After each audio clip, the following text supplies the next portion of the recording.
Okay, so we are continuing with chapter 11. Okay, so we are continue with the topic of responsibility center. So we'll continue with the principle of performance evaluation.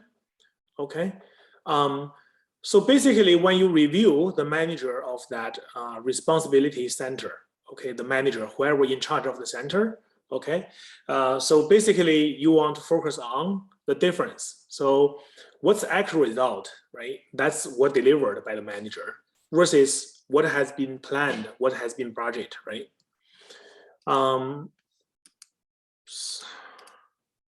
Just give me 1 second. Okay. So of course you're gonna notice some difference, right? So you want to focus on those material difference, right?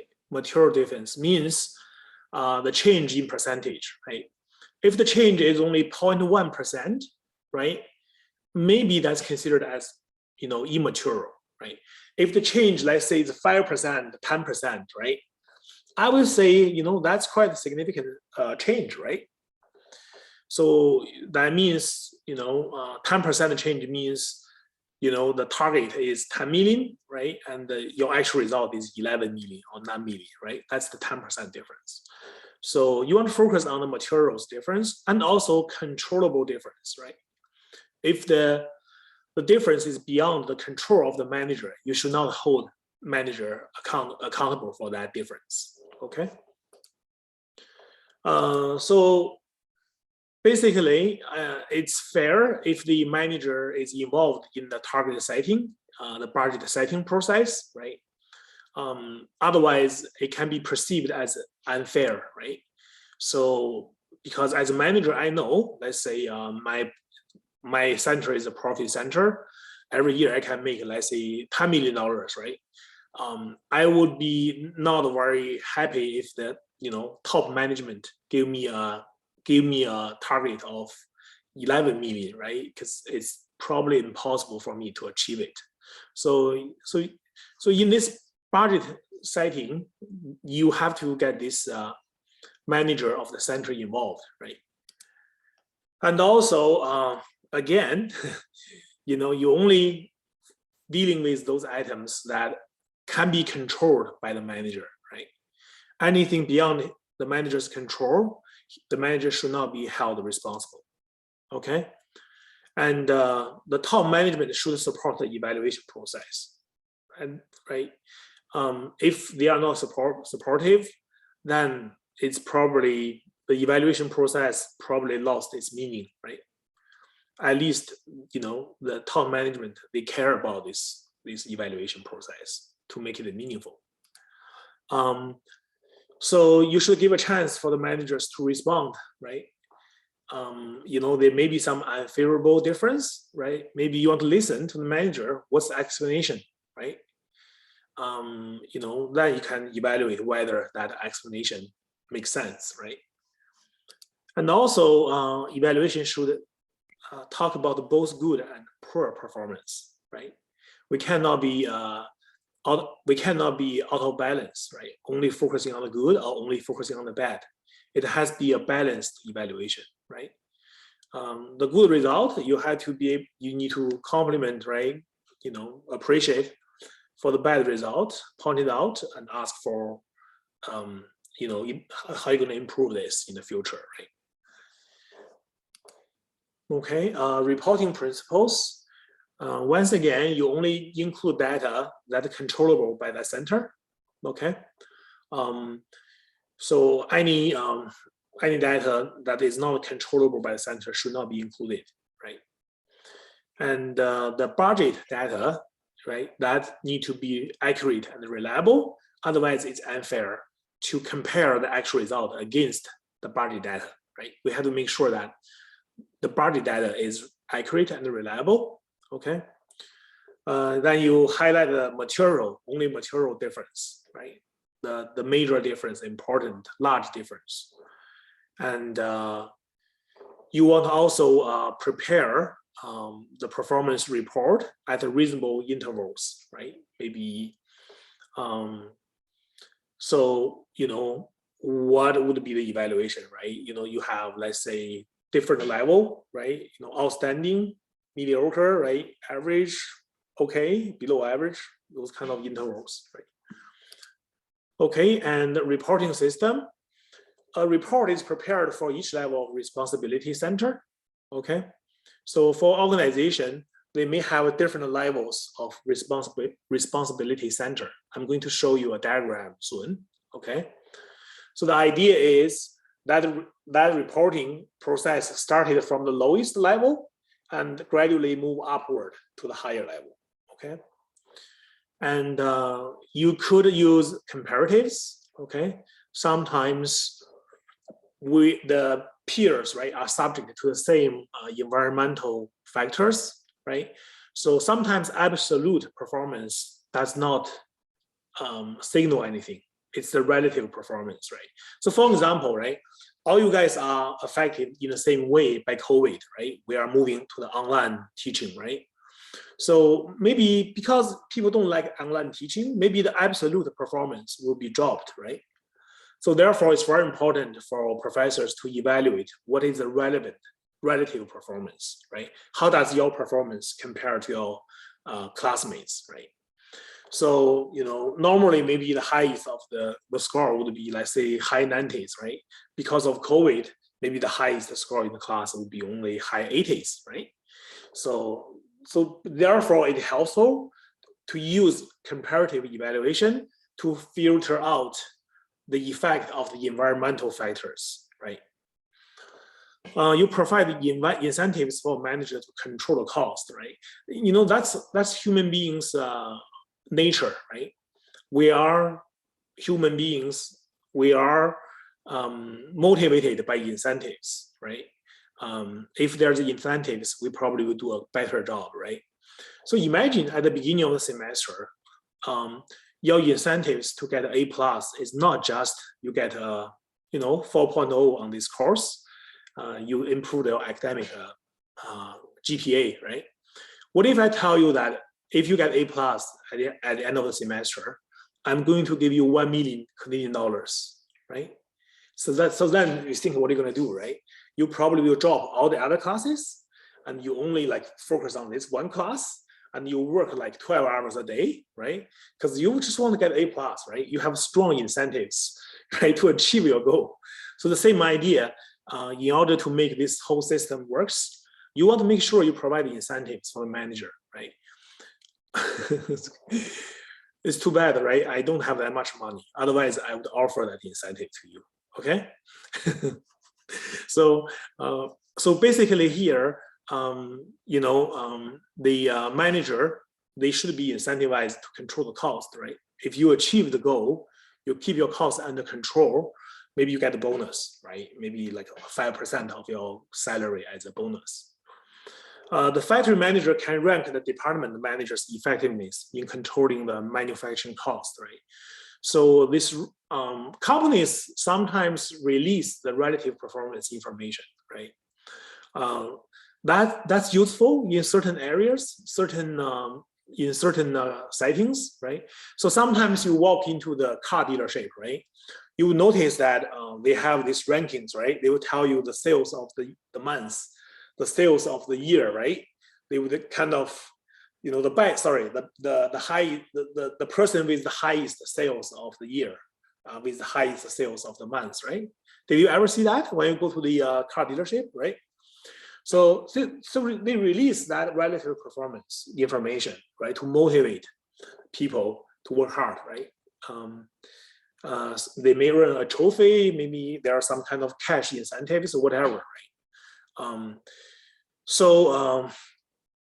The question is, do you want your relative performance to be revealed, right? That's the thing. Some people will be really unhappy if you are a low performer, right? If you're a low performer, I released all the performance information telling you that you are kind of the last student in this class, okay? You are, you are the, you know what I'm trying to say, right? Sometimes in our culture in Canada, we try not to, this kind of a privacy, we don't want to try to hurt people's feelings, right? When I was in China, in the Chinese education systems, they released all the performance information. Okay, so after each exam, they would release, okay, this person, right, how much he scored in this subject and how much in this subject and how much this student ranked in the class, right? So I'm always the top 1 or 2, right? So I'm happy, this really inflate my my confidence, right? This really make me proud of myself. Of course I like it, right? But what about those people who score the lowest, right? They would be really ashamed, right? So in my view, it's unfair that way, right? For those people who are underperformed, right? So here, factory managers, they rank managers' effectiveness. So basically, they probably only rank maybe the top ones instead of have a full ranking. And at least that information probably confidential, right? Don't hurt anyone's feelings, right? Publicly. Maybe you should talk to these managers ranking at the bottom level, right? Have a private conversation, right? How can I help you, right? Why do you feel that you didn't perform as well, right? What are the reasons? How can I support you? How can I help you, right? Some organizations, they use the relative performance to fire their employees, okay? So Amazon, they hired computer engineers all over the world, right? And they placed them in Vancouver, Canada, because it's much cheaper in Canada than in US, okay? So in US, they may pay a computer engineer like $200,000 a year, US dollars, but they only pay them in Canada like $130,000 a year, right? So they save a lot of money. So they have a center in Vancouver at Amazon, right? These computer engineers, they are the software developers, right? So they are using this relative performance. So they bell curve the students' performance, the employees' performance. They always lay off the last 10%, okay? So if you are considered as the bottom 10%, you're gonna be fired, at the end of the year, okay? So that's just the different evaluation systems used in the real life, okay? So here is an example of the responsibility center. Well, here we are seeing 4 levels of responsibilities. There are 4 levels, okay? And there are going to be 4 reports. So at the top level, this is the president, okay? The second level, this is the vice president, sales, production, and finance. The third level are under the operation. You have different factories located in Toronto, Montreal, Halifax, okay? Yeah, I never been to Montreal. Yeah, so this is the place I have never been to, Quebec. I hope one day I would have a chance to go there. And then fabricating, and so this is the third level, okay, the factory level. And then under each factory level,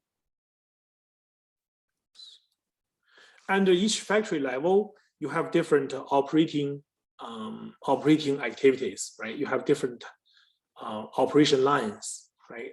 Fabricating, assembly, enabling, okay? So that's the 4 level of the responsibility center.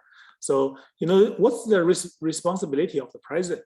What's the responsibility of this vice president? What is the factory manager at the location of Montreal, right? What is this manager's responsibility? And then for each operation line, what is that, the person in charge of that line, right? What is their responsibility, right? So let's take a look at the first one, okay? So the first one is, so basically the president is going to have a responsibility, right? His responsibility is about the controllable cost of the vice president, right? So he's in charge of the 3 vice presidents, okay? So you can see that there's a budget, okay? So the cost, okay? The budget, the controllable cost for president is 150,000. For sales, 185. For production is 1.1 or 1.1. Finance is 100, right? So maybe we kind of know that production cost will be higher, right? This is the manufacturing company. Production's cost would be have more weight, right? So you can see that in the budget, it's reflected, right? So production, there's more budget for the controllable cost for the VP production, right? So this guy, right? This guy, VP production, he has more budget for the controllable cost, right? So then we take a look at the actual result. We notice that he actually overspent $7,300. So this is an unfavorable result, right? So basically, the president, right, at the top level, he would ask, hey, Sam, right, you are over budget for 7,300, right? Is this what happened, right? Or maybe is this material, right? Is this 7,300 is material compared to 1.179 thousand, right? If not, right, maybe the president, she would not even bother to ask him, right? So it's really depending, is this considered as material, right? So so then, he would be kind of using this information to evaluate these three vice president, right? Okay, so now let's take a look at the production, okay? So we are only focused on the production. Similar idea for the sales and the finance. So we are only focusing on the production now. He's in charge of all these operation factories, right? Okay, so he's gonna get a report like this. Oops. Okay, so this report is addressed to the vice president production, to him. And you can see that the production has a budget, okay? So basically, directly budget under him is, he can have a budget of 125,000. And for each factory, Toronto, Montreal, Halifax, right, we have this number. So together, this number is what we seen in the previous report. That's the budget for this vice president production. And we can see that there is a budget for the Montreal, 4,000, right? Okay. And so I guess the factory manager overspent $5,300, unfavorable. Is this significant, right? Should this person ask him, right? Ask him what happened, right? Okay, so now let's move to the third level. So now we are at the factory level. So we are only focusing on the Montreal factory. So the story will be similar for Toronto and Halifax factory. So we only focus on Montreal factory. There are 3 operation lines. So the factory manager will receive a report like this. So to factory manager Montreal, and here are the budget. Remember, the budget is 304,000. This number was from the previous report. And then you can see for each operation line, what is the budget, right? That's 84 for fabricating, okay? Again, this one overspent, right? This person in charge of fabricating, they overspent 1,300, right? Is this significant? Should this factory manager will ask this person, right? Okay, and the last level is this, the bottom level, right, for the operation lines. So let's just focus on assembly, right? So you can see that for the assembly, I'm sorry, I should. Okay, let me focus on the fabricating. So let's just focus on the fabricating, okay? So now you can see that this is, the report is to the fabricating department manager. And you can see the budget cost, including controllable cost, including materials, labor, overhead. Together, that's the 84,000. And you can compare that to the actual, right? You understand a little bit more where the overspend happened, right? Okay, so oops. So basically, the report goes from the lowest responsibility level to the higher level. Okay, so you start from this report, okay, and then move to the factory, and then from the factory move to the vice president of production, from the vice president of production to the president. Okay, are we clear with this stuff? Is this clear? Or okay, just give me 1 second. I will count 1, 2, 3. Okay, then give me a sum up. 1, 2, 3. Sum up. Okay, 1, 2. Okay, yeah, it looks like everyone got it. Yeah. Does anyone have any questions?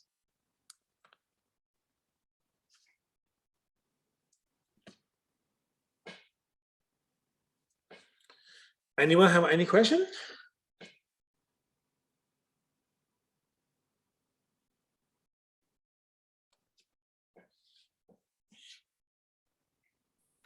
It's pretty straightforward. I think we're good.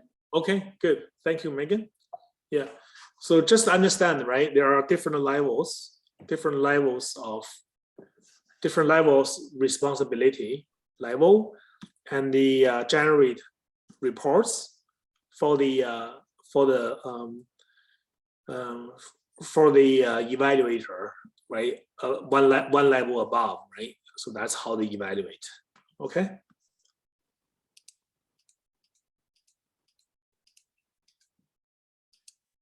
Okay. Okay, the types of responsibility centers. Okay, the types of responsibility centers. There are 3 types: cost center, profit center, investment center. Okay, so what make this different? What make these centers different from each other? Okay, so it's really about the authority they have. Okay, so we're gonna ask 3 questions. Does the center have the authority for revenue?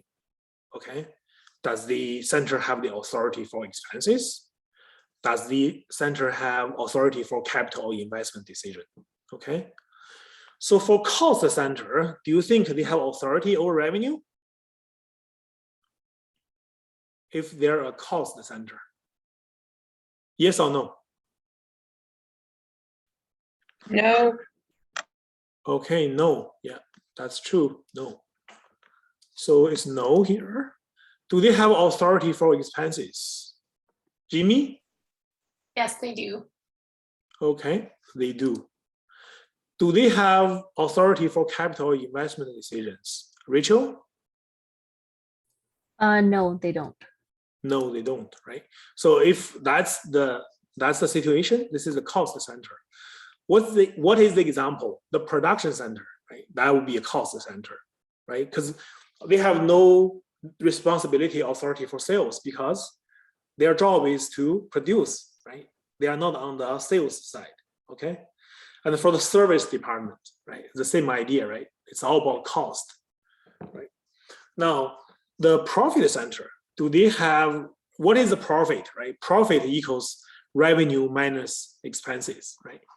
So does the profit center have authority over revenue? Ruben? Yes. Okay, yes. Do they, okay, thank you. Tammy, do they have authority for expenses? Yes, they do as well. Yes, okay. And Ashley, do they have authority for capital investment decision? No, they do not. No, they do not. Okay. So now you can see if this are the situation, it's a profit center. The example would be an individual retail store, right? Or it's a bank branch. Okay, for a bank branch, you know, we have, let's say, Scotiabank, right? There's branches all over Canada, right? So, you know, they are responsible for making money, right? How they gonna attract new customers? How they gonna control their cost so that they can earn profit, right? But they are not responsible for the capital investment decisions, right? So where they are going to open a branch, new branch, that's the decision made by the headquarters, right? And those would be the capital decisions, right? Where they are going to place a new branch, right? So this decision is not made at the bank branch level, it's made by the headquarter. So therefore, this is the profit center. It's a profit center. Okay, so investment center, Janaya, does the investment center have authority for revenue? Yes. Yes. Shudong, does the investment center have authority for expenses? Yes. Yes. Okay. Sue, does investment center have authority for capital investment decision? Yes. Yes, right. You can see the word investment. So this is the investment center.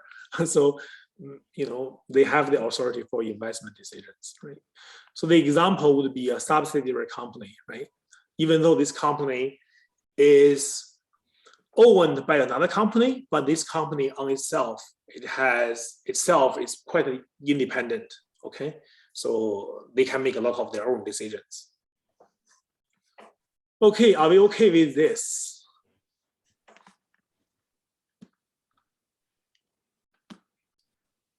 Okay, so move on. Responsibility accounting for cost center. So let's take a look at each center, okay? So let's first take a look at the cost center. For cost center, it's pretty obvious, has to be the cost, right?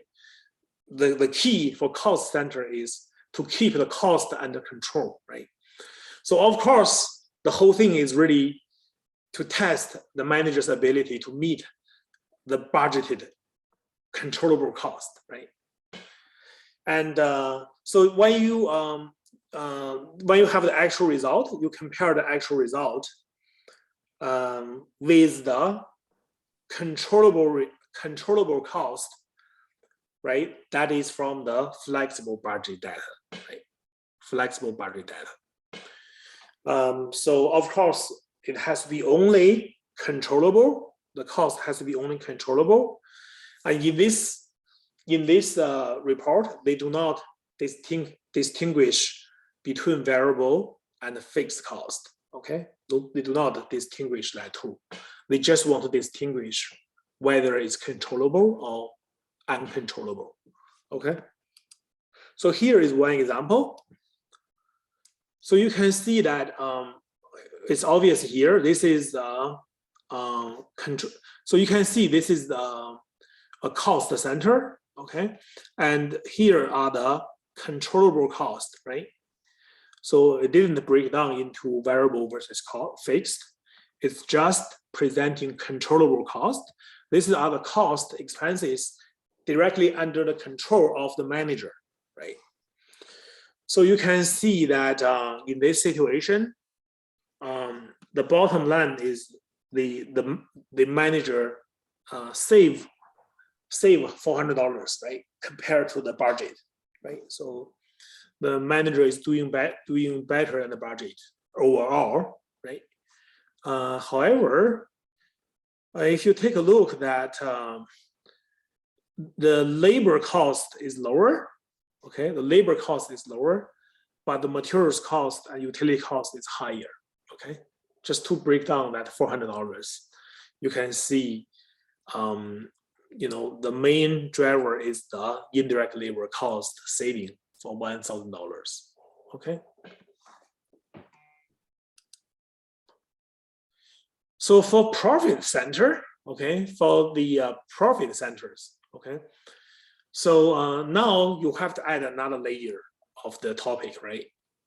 You have to still consider the controllable cost, but you also need to control the revenue, right? You also need to provide the detailed information about the controllable revenues, right?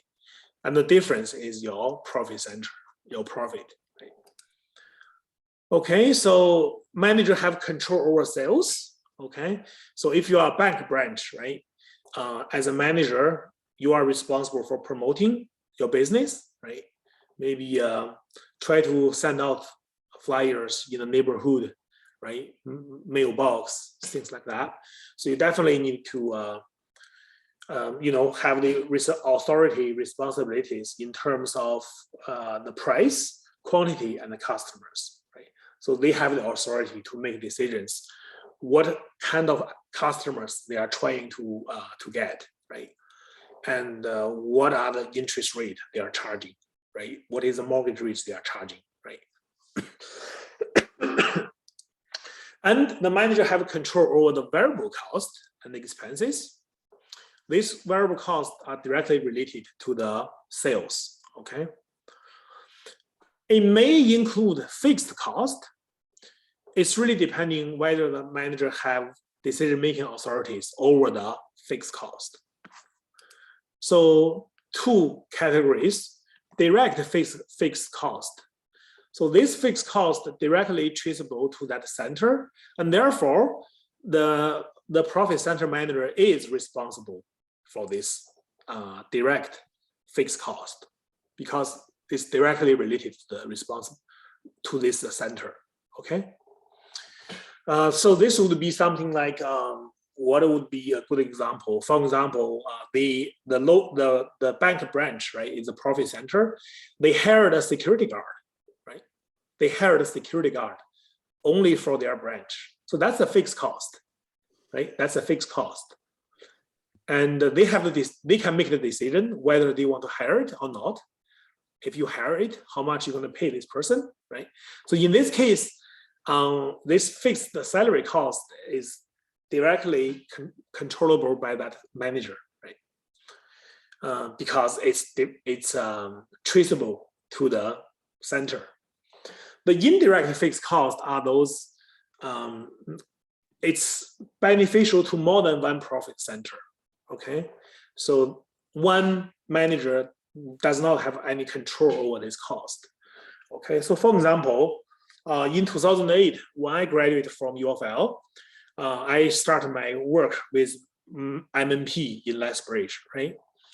So the first thing they are going to do is to have the staff training, right? Because we're all fresh undergrad, right? We needed to learn how the company works, what kind of softwares, right? How we're gonna use it, right? Because before we start working on it, they just want to train us so that we can be more efficient later on, right? So the training, back in those days, it was the hot economy, right? How the Calgary oil industry is booming, right? So yeah, everyone is fighting for accounting students, right? So people get multiple job offers, right? They will decide where they are going.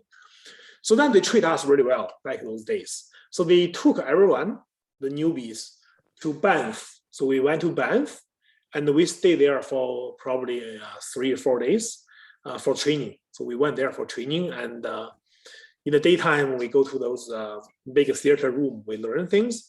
In the evening, there's a lot of fun activities, right? They open the bar, right? All kinds of things. So this cost, the training cost, is beneficial to more than one office, right?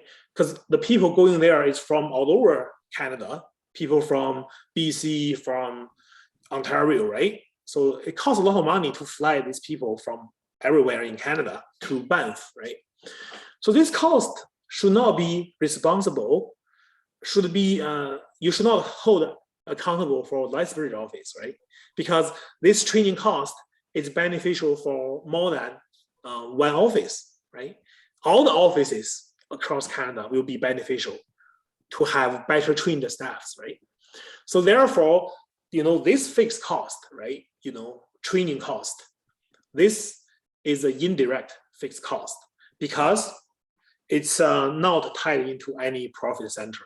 It's for the company overall, for the whole MNP office, national office, right? And any individual local office have no control on this, okay?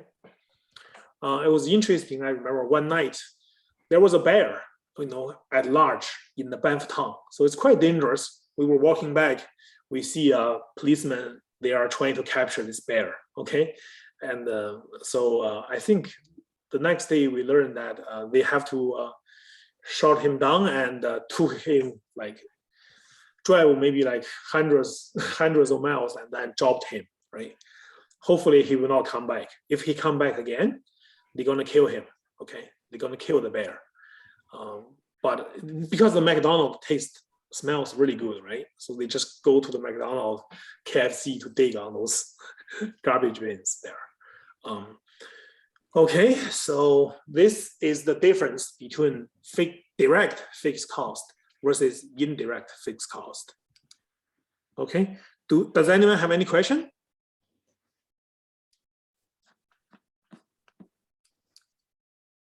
Yeah, it's clear.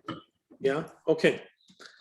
Oh, I remember another story. We have to share a room in Banff. Okay, so it's not like each staff has its own room. So actually, two staff have to share a room. So there are two incidents. I found it's quite funny. The first one is there was a man, a guy called Christian.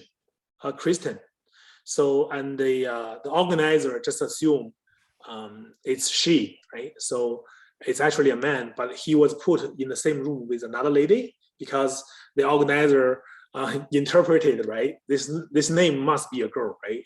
But so nowadays you just can't take assumption, right? Don't make assumption. If you are not sure, just ask. Send him an email, right? Are you a guy or you are a lady, right? So that's the first incident. The second incident is me and the person, my roommate. So when we opened our room, we were quite shocked. You know why? We only see one big bed, one big like queen size bed. And then we look around. It was like, where is the other bed, right? And we were so embarrassed. Like, how come we were assigned with a room, but there's only one bed, right? So it's really awkward, right? Two men will sleep on the same bed. So we will be like, what happened, right? So then we later on find out that those bed is detachable. So the last guest must be a family. So they put them together. So to make it to be one bed. So what we need to do is we need just to separate, right? Separate to make it two bed, right? So it's good for us. And the next day we heard a story that actually two ladies, they ran into the same situation as we do, but they didn't figure out the solution. So they slept together on the same bed for the night. They don't know the solution, right? So yeah, there's some kind of fun stories I can share with you. Anyways, because I found the topics are pretty boring, so I had to share with you some interesting stories. Okay, are we good? Should we move on?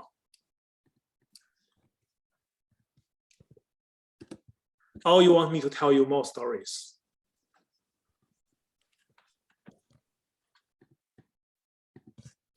Okay, we'll move on. Okay, so for the profit center reports, they only report, again, controllable, right? For responsibility accounting report, the key here is the controllable budgeted and the actual revenues and costs. And you are following that, the cost volume profit format. You remember that, right? Sales, cost, margin, right? Fixed cost, and then operating income, right? So we have this controllable contribution margin. The reason why we put the words controllable means in this presentation, we ruled out all this uncontrollable revenue, uncontrollable cost, right? So we can say this is a contribution margin, right? Just to distinguish this number, which is different from contribution margin, we call it controllable contribution margin, okay? So the calculation is the controllable revenue less the controllable variable costs, right? And then the controllable margin is the contribution margin less the controllable fixed cost. Okay. So this would be a good measurement for the manager, right? Instead of using contribution margin or operating income, they use controllable margin, right? So this is fair for the managers when we use this as the tool for performance evaluation. Okay, and if it's non-controllable, right, we do not report it because you do not hold that accountable, right? So take a look at this example, right? So sales, okay, sales, and you have variable cost, okay, variable cost, and you have the contribution margin. And then this one minus the controllable fixed cost, right? You get a controllable margin, okay?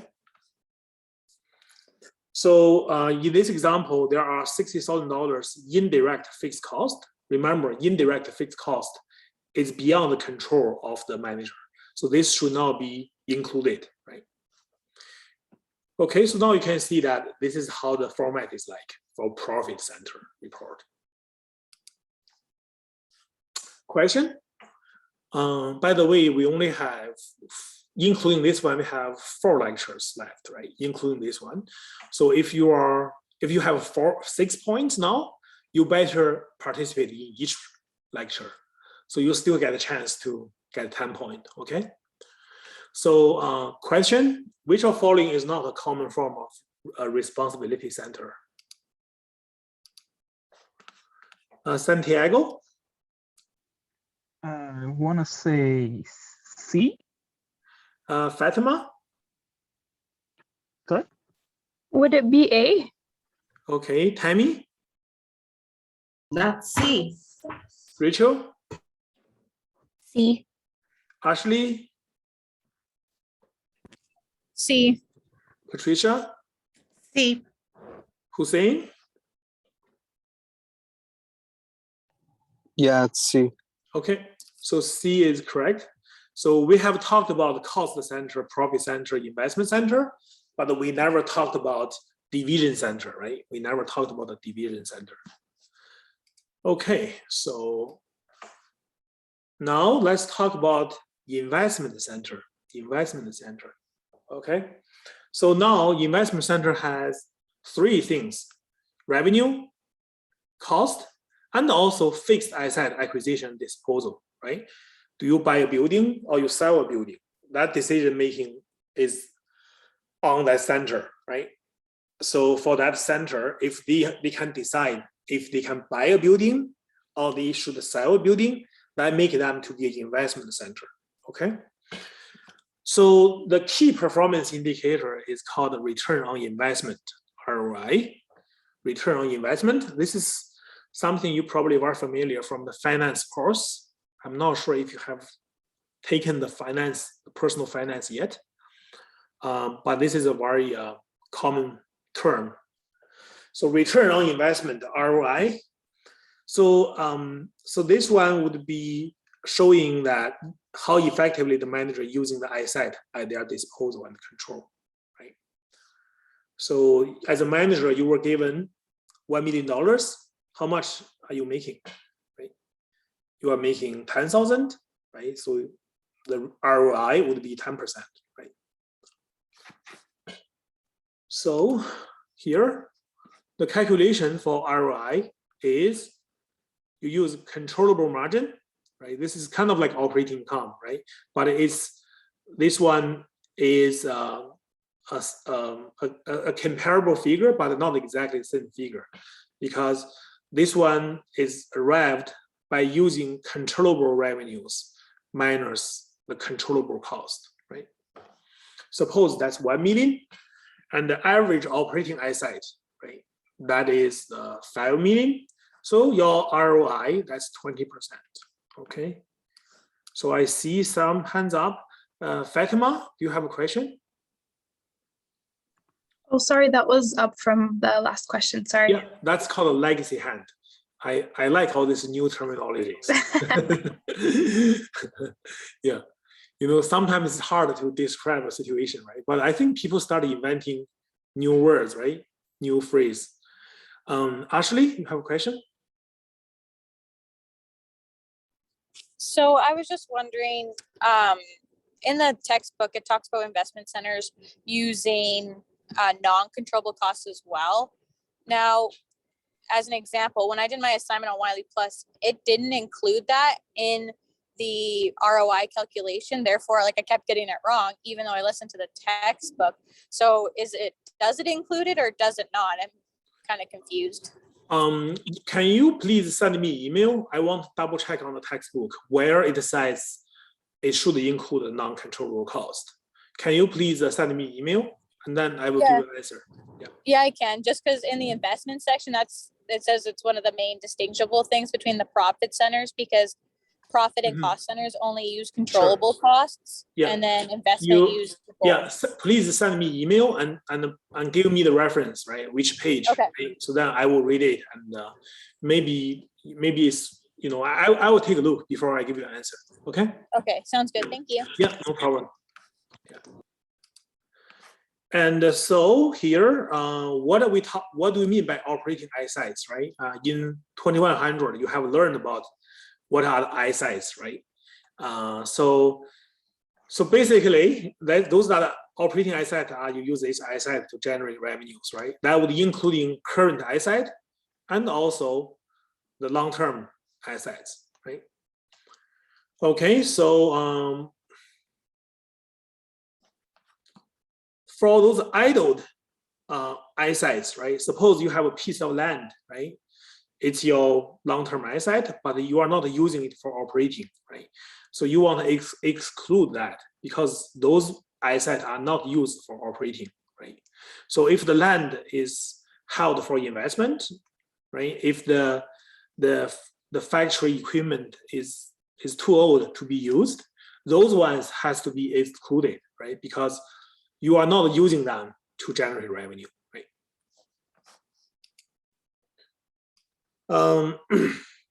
The average means you just take the average of the beginning balance versus the ending balance, right?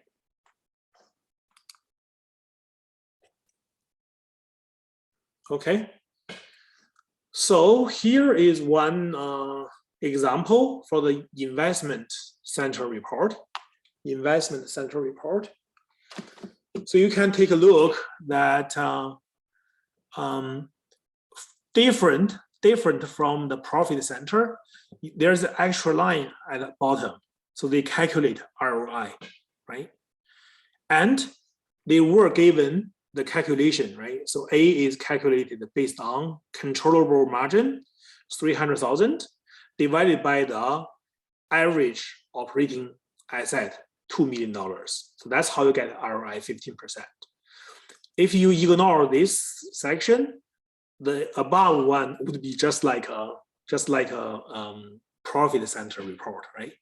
So investment center report is on top of a profit center report, you add an extra line of the ROI, and then you show the calculation. Okay.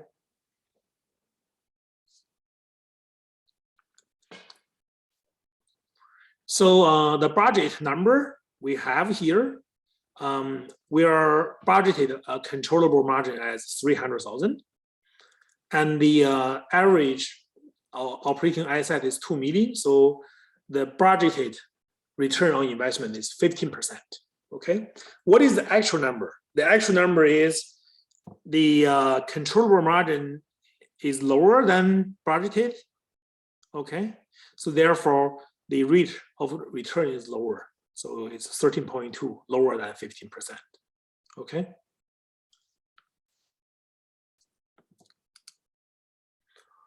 So alternative, oops, there's a hands up. Let's see. Jimmy? This might be a silly question. It's just going back to that example. Was 2 million provided in the explanation, or am I missing it somewhere? It's provided, right? Okay, so that it's going to be in your maybe the capital budget, right? Yeah. That's where you can find the asset information, right? Okay, perfect. Thank you. Yeah.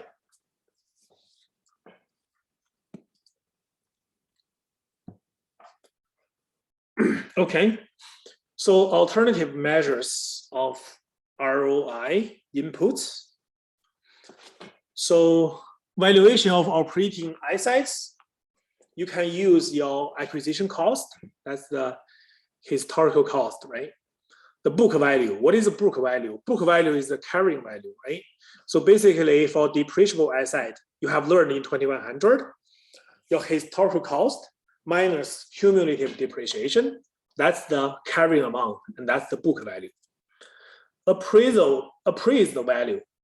So that would be, there's appraiser, they come to your place, they would make assessment of the value of the property. Market value, right? If this item is actively traded in a market, right? So what is the market value? Okay. So those are the potential candidates for the value for the operating assets, right? Whichever method you use, the whole point here is it has to be consistent. Okay. If you use the market value, fine, just use it consistently, right? Year over year. So you don't want 1 year use book value and the second year use market. So then it makes the comparable figure very confusing, right? So the margin measure, right? We just mentioned that we are using controllable margin, right? We use controllable margin, but you can also use income from operation or net income, okay? But the point here is, remember I mentioned, it's only fair if this revenue and the cost is under the control of the manager, right? So therefore, the controllable margin is the method that is fair to the manager, right? The other one will introduce the non-controllable revenues and cost. Okay. Does anyone have any question?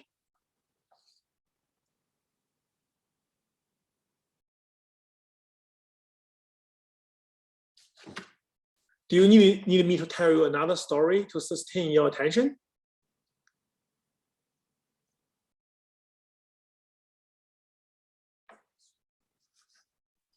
Yeah, why not?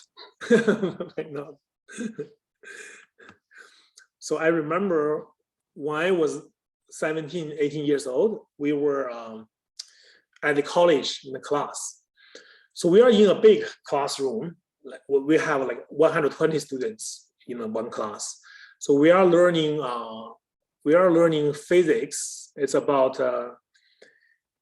mechanics things I remember. And so our professor, he's quite fun. Okay, the minute he starts talking about the physics, and it's the summertime, right? And it's really hot. People start like not paying attention, right? They just feel sleepy, right? They just nodding their head. Not meaning that they understand. It's just like they can't fight against that drowsiness, right? But then the minute he started telling stories, everyone just wake up, right? It's like he's very good at telling stories. So I remember it's quite interesting how we can just memorize, we just appreciate the stories rather than something too technical, right? Anyways, so we'll keep going. Okay, we'll keep going. So improving ROI. So the goal is for this number, the goal is the higher the better, right? The higher the better return on ROI, right? For every dollar you invested, right? The more you can get back, the better, right? That's why we are hoping to improve ROI. So how can you improve ROI, right? It's pretty easy, right? If you take a look at the formula, so this number is calculated by controllable margin divided by average operating asset. How can you make ROI bigger, right? This is really math, right?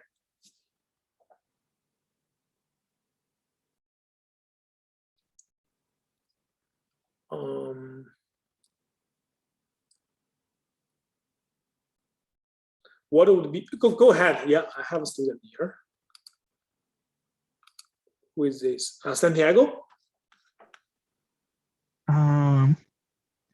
You can either increase your control margin or decrease your average operating assets. Yeah, that's exactly right? Because this number is a division, right? Calculated by a division.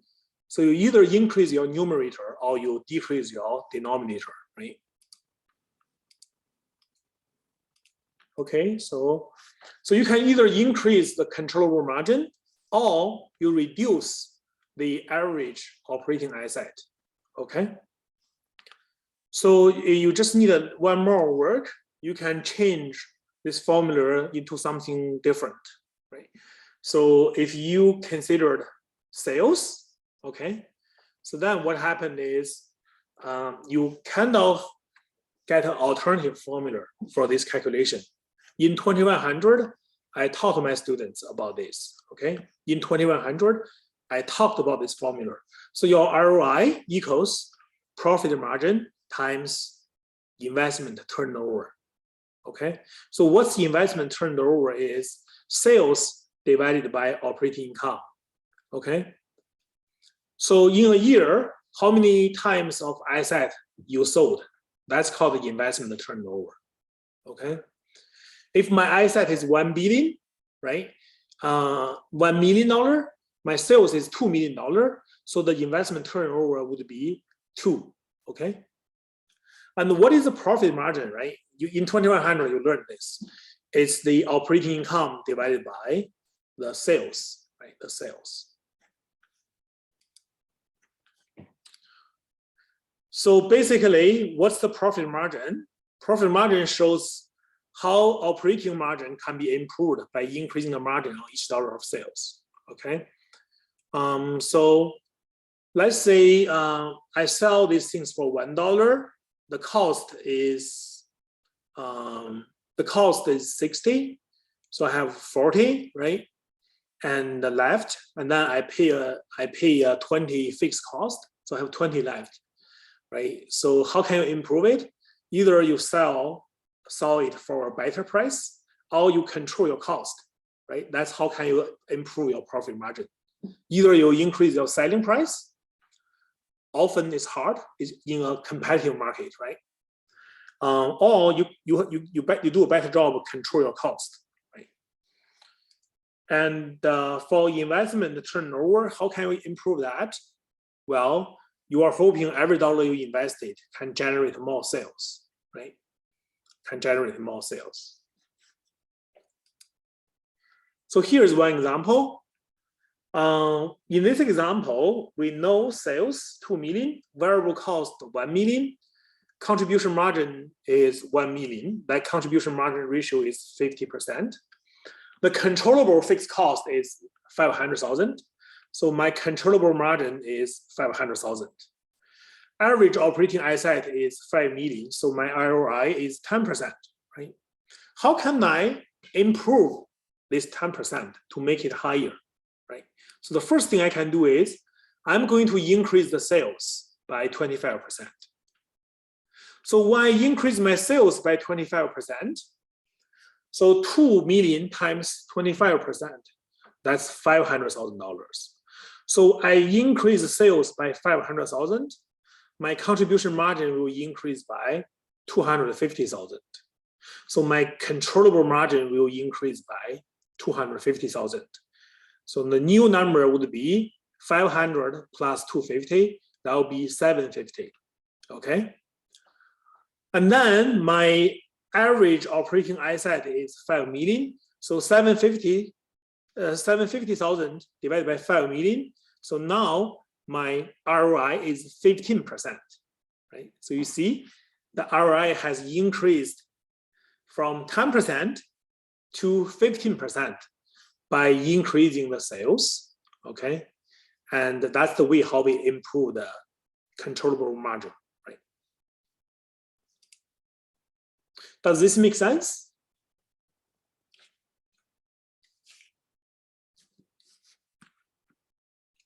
Okay, I'm going to do this again.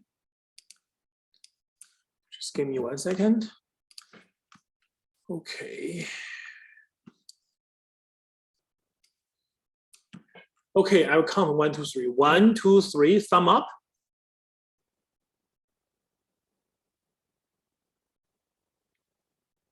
Okay, good. Yeah, I'm happy with this. Very good. Okay. So what else I can, okay, so now do I have a second question? No, here. Okay, now I can, I don't know why it's so slow. Okay, I can decrease my cost, right? So if I decrease my cost by 16.67%, let's see my cost. My variable cost is 1 million. Controllable fixed cost is 500. So in total, that's 1.5 million. Okay. If I decrease that by 16.67, okay, this is 1/6, right? 1/6. So then my cost will decrease by 250,000. And my controllable margin will be 750,000, and I will get 15%. Okay. So this is the second method. First, increase sales by 25%. Second is decrease your cost by 16.67%. The last one is to reduce operating asset by a third. Okay, by a third. You reduce your operating asset by a third. So your controllable margin is the same, 500,000, but your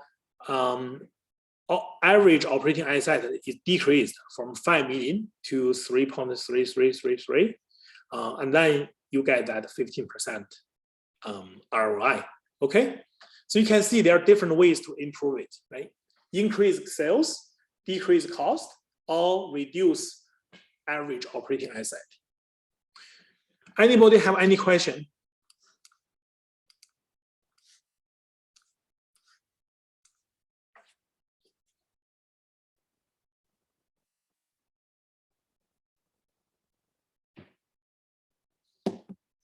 No?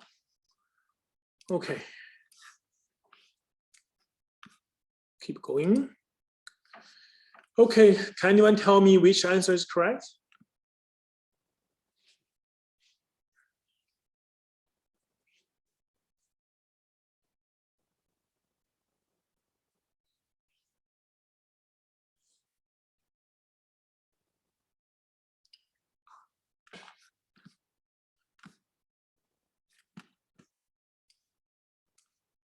Okay, Florence. D. B. Okay, second. Oh, it's D, not B. Oh, the fourth. Okay. Hussein. I believe it's B. The fourth or the second?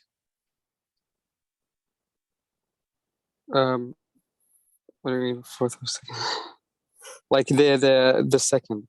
Be the second. Second. Okay. Yes.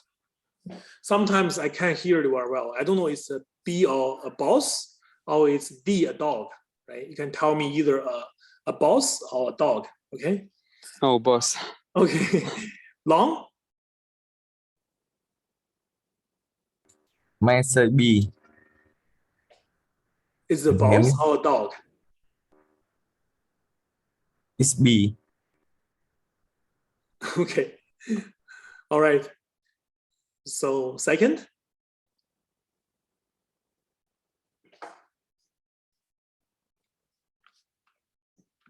Patricia? B. D? B. Okay. Okay. D. Okay. Okay. So the answer is dog. Okay. So it's D. So both B and C are correct, right? Both B and C are the possible formulas you can use to calculate ROI. Okay.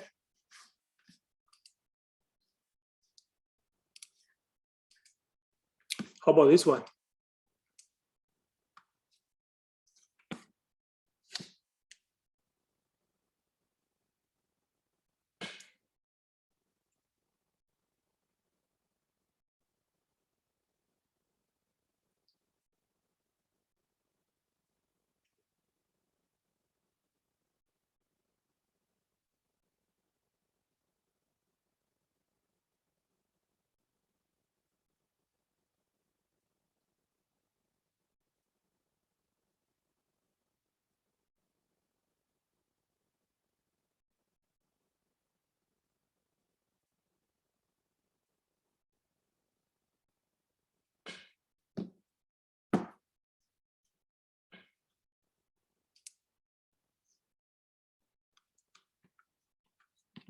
Does anyone have an answer for this question?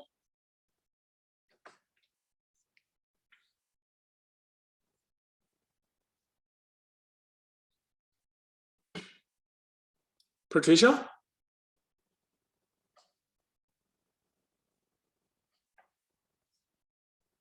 Sorry, no, not yet. Tammy?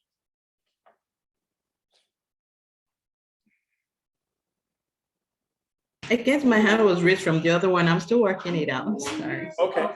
Second? Is it A? A? Okay.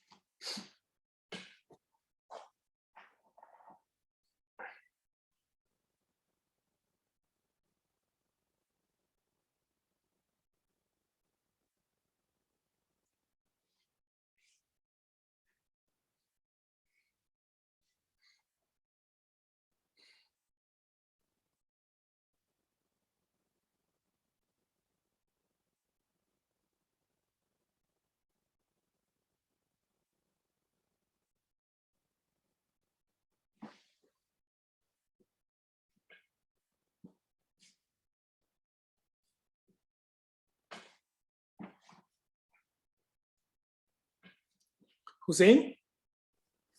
I think it's B. Second? Yeah, the second. Okay. I see. Oh, it's actually A. Oh, okay. So Okay. What happened there? The difference. What is the difference? 2, 3, 22. I'm not sure. Okay, so how do we calculate this? Operating margin is this. The ROI is 14%. And the target is 16%. If operating asset cannot be changed in the short term, what does the margin have to be in order to reach the target ROI? This number seems too big to me. Seems quite large. Yeah, I would think it would be a little bit more than 250, 750.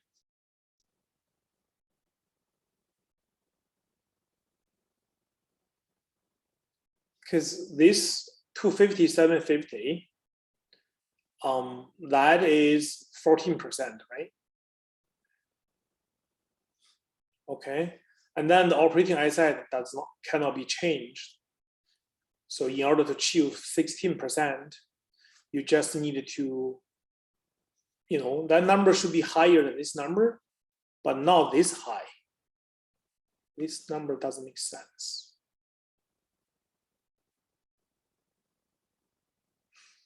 This one might be the eyesight. Okay, can anyone help me do a calculation? If you use 250, 750 divided by 0.14, what do you get? It's B, actually. Oh, that is B? Yes. So I think they are asking the wrong question. So 250,750 divided by 1791071. So that is 14%, right? And if you use this, okay, so if you use the 250,750 divided by 1567187, that's the 16%. So they are asking the wrong question. Okay, they should say if the operating margin cannot be changed. Okay, what does the operating asset have to be in order to reach the target ratio? This is the wrong question. This question is from the slide, so they must ask the wrong question. If the operating margin cannot be changed, what does the operating asset average operating asset? So now it's good, okay? Now the answer A is correct. Okay, does this make sense? Yes. Okay, so we are, how many more slides do I have? I still have 9 slides, but this is the appendix, okay? So in this, I still have 3 minutes. Okay, let me see.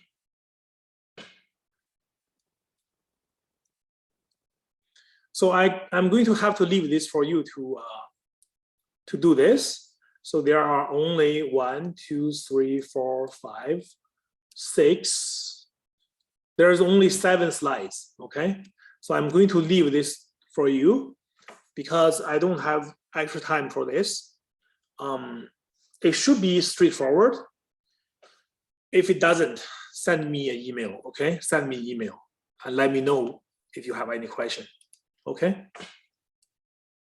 So that's the appendix A, residual income. That's another performance measurement, okay?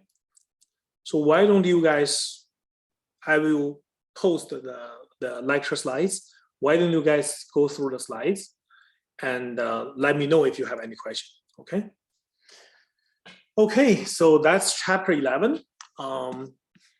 So we're finished today and you guys have a good weekend, a nice evening, okay? So coming back next week, we are going to start chapter 12, okay? So bye for now, everyone. Thank you. Thank you. You're welcome, bye. Thank you. Yeah, you're welcome, bye.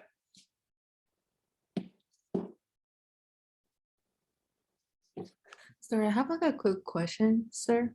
Yeah. My mark, I emailed it to you. When you transfer them, they're not correct. Okay, I know what happened. Because when I transferred that quiz 9, it was not due yet. So I'm going to redo the quiz 9. Yeah. So now it's due. I'm going to redo the quiz 9. Okay, thank you. No problem. I have a short question. Okay. Yeah, can you tell me which day is the final exam? Pardon me?